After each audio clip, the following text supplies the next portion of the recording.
شخص صبح یہ 3 دفعہ پڑھ لے جو ذکر ہے، یہ 3 دفعہ پڑھا کرے اور شام کو بھی 3 دفعہ پڑھا کرے، اور وہ کیا ہے؟ سبحان اللہ و بحمدہ عدد خلقہ و رضا نفسہ و زینت عرشہ و مداد کلماتہ.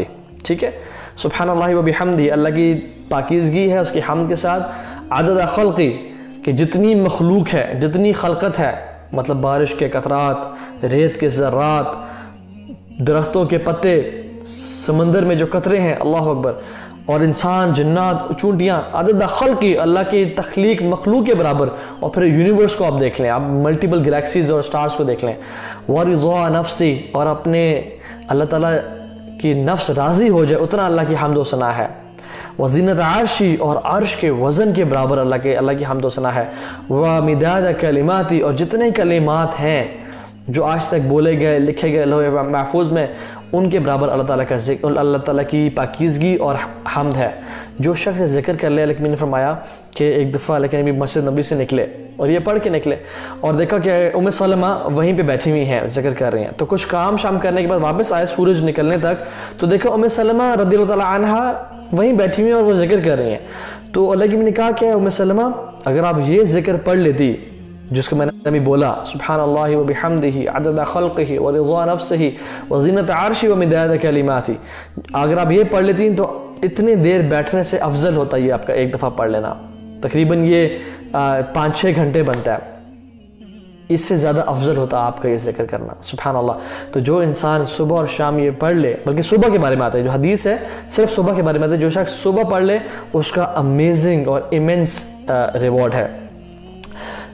ایک اور میں آپ کو ذکر بتاتا ہوں جو کہ امیزنگ ہے، وہ یہ ہے اللہ کے نبی نے فرمایا کہ کلمتان خفیفتان علی اللسان ثقیلتان فی المیزان، کچھ 2 کلمات ہیں جو کہ زبان پہ بہت آسان ہے بولنے میں، they are very easy to pronounce، لیکن پلڑے میں، لیکن ترازو میں بہت بھاری ہیں. ثقیلتان فی المیزان، بہت بھاری ہیں. حبیبتان للرحمن، اور رحمان کو بہت پسند ہے، اور وہ کیا ہے؟ سبحان اللہ و بحمدہ سبحان اللہ العظیم. اور جو شخص سبحان اللہ و بحمدہ دن میں 100 دفعہ پڑھ لیتا ہے، اللہ تعالیٰ اسے تمام گناہ معاف کر دیتے ہیں. تو ہمیں یہ پڑھنا چاہیے، ہمیں پڑھنا چاہیے. اسی طرح سے جو شخص، اللہ اکبر، یہ امیزنگ حدیث ہے.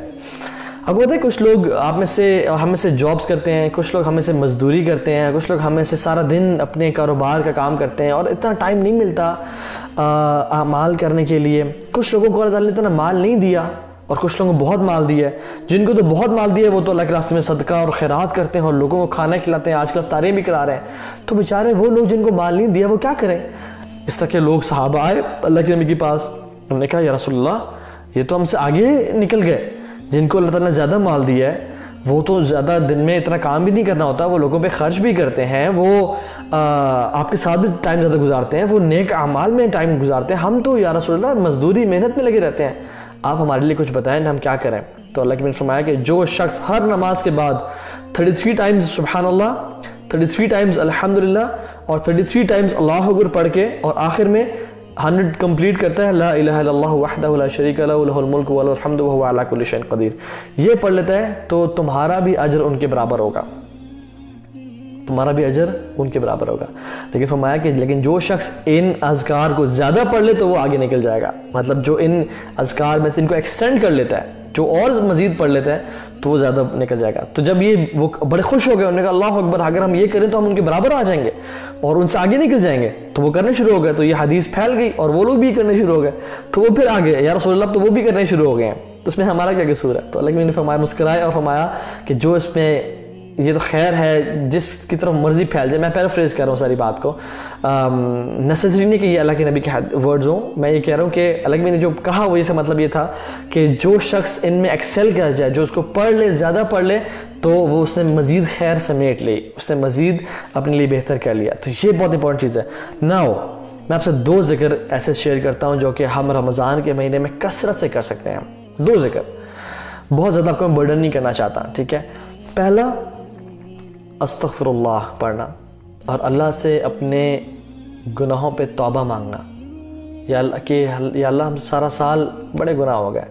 حدیث میں آتا ہے کہ 5 نمازیں گناہوں کو مٹا دیتی ہیں، ایک جمعے سے دوسرے جمعے تک گناہوں کو مٹا دیتا ہے. رمضان سے رمضان تک کے بیچ میں گناہ مٹ جاتے ہیں. لیکن جو شخص رمضان کو واقعی میں رمضان سمجھ کے گزارتا ہے اس کے لیے فرمایا کہ جو شخص اپنے گناہوں سے سچی توبہ کرتا ہے اور استغفار کو پکڑ لیتا ہے، فرمایا من لازم الاستغفار، جو استغفار کو نا لازم اپنے اوپر پکڑ لیتا ہے، مطلب ہی میکس ڈوئنگ استغفار کمپلسری آن ہمسیلف، کیا ہوتا ہے؟ اللہ تعالیٰ کیا اس کو دیتے ہیں؟ 3 انعامات، جعل اللہ من کل ضیق مخرجا ومن کل ہم فرجا ورزقہ من حیث لا یحتسب۔ اللہ تعالیٰ من کل ضیق مخرجا، ضیق پتہ کسی بولتے ہیں؟ ٹائٹنس کو، زندگی میں ٹائٹنس ہے، ہمارا نفس ہم پہ کبھی کبھی ٹائٹ ہو جاتا ہے، ہم اتنا انجوائے نہیں کرتے اپنی لائف کو، معیشت فائنینسز کبھی ٹائٹ ہو جاتے ہیں، کبھی ڈپریشن انزائٹی میں بندہ چلا جاتا ہے، یہ دنیا کی زندگی ہم پہ ٹائٹ ہو جاتی ہے، ہر طرح سے ٹائٹنس کو اس ٹائٹنس سے اللہ تعالیٰ نکال دیتے ہیں، وَمِن كُلِّ حَمٍ فَرَجَا، اور ہر ہم سے، ہر غم سے، ہر انزائٹی ڈپریشن سے اس کو نجات دے دیتے ہیں۔ اور پھر فرمایا وَرَزَقَهُ مِنْ حَيْثُ لَا يَحْتَسِبْ، اور اس کو وہاں سے رزق دیتے ہیں جہاں سے اس نے کبھی امیجن نہیں کیا ہوتا، تو وہ جو ہم نے ایک دفعہ واقعہ پڑھا تھا نا کہ امام احمد بن حنبل رحمہ اللہ رات کو آئے، مسجد میں سونے کی جگہ نہیں ملی، ایک نان بنانے والے نے کہا کہ آپ میرے ساتھ آ جائیں، اپنے گھر لے گیا، نان کو گونتے کہہ رہا تھا استغفر اللہ۔ امام احمد بن حنبل ہی نیو دس حدیث، نے کہا تم نے اس استغفار کا کوئی زندگی میں فائدہ دیکھا ہے؟ نے کہا کیا بتاؤں آپ کو، پہلے غریب تھا، مسکین تھا، جب سے یہ کرنا شروع ہوا ہوں، کیونکہ ان کا جو استغفار تھا نا وہ تھاٹ پروسیس تھا، وہ صرف تسبیح نہیں پھیرتے تھے، ان کو پتہ تھا میں کیا بول رہا ہوں۔ انہوں نے کہا کہ مال اتنا ہے کہ سنبھالا نہیں چاہتا، اور جو دعا میں نے کی ہے وہ قبول ہوتی ہے۔ تو نے فرمایا کہ اچھا، انہوں نے کہا کہ لیکن ایک دعا ہے جو آج تک قبول نہیں ہوئی، کہ میرا خواہش ہے کہ امام احمد بن حنبل سے ملاقات ہو جائے میری، لیکن وہ آج تک نہیں ہوئی۔ تو امام احمد بن حنبل کہتے ہیں میں ہی ہوں امام احمد بن حنبل، اور مجھے ایسے لگتا ہے وقد جررت الیک جرا، مجھے ایسا لگتا ہے کہ مجھے کھینچ کے گھسیٹ کے فرشتوں نے تمہارے پاس ملاقات کرنے کے لیے کیا آیا۔ تو یہ استغفار کے فائدے ہیں، اللہ تعالیٰ ایسا سے رزق بھی دیتا ہے اور دعائیں بھی قبول کرتا ہے۔ اللہ کے نبی صلی اللہ علیہ وسلم کون ہے؟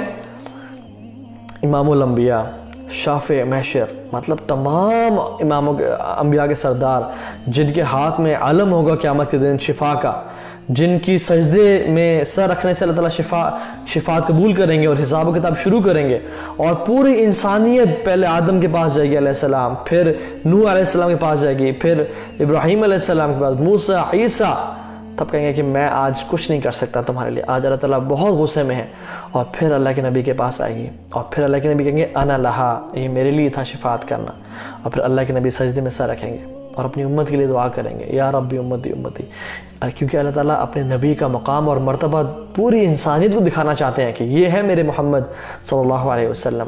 یہ کتنی دفعہ استغفار کرتے تھے ایک محفل میں، ایک مجلس میں؟ حدیث میں آتا ہے 70 سے 100 مرتبہ استغفار کرتے تھے، کچھ میں آتا ہے 70 دفعہ، کچھ میں آتا ہے 100 دفعہ۔ کیا پڑھتے ہیں؟ استغفر اللہ واتوب الیک، استغفر اللہ واتوب الیک۔ جب رسول اللہ صلی اللہ علیہ وسلم جن کے اگلے پچھلے گناہ معاف ہیں، جو اتنی اعلیٰ اور بلند ترین ہستی ہیں، جب وہ اتنے توبہ استغفار کر رہے ہیں، تو ہم کیوں نہیں کرتے؟ ہم کیوں نہیں ایسے کرتے؟ کیا ہمیں اپنے گناہوں سے ڈر نہیں لگتا؟ کیا ہمیں اس کا خوف نہیں ہے کہ ہمارے گناہ کہیں ہمیں جکڑ نہ لے اور ہمیں عذاب کا باعث نہ بن جائے؟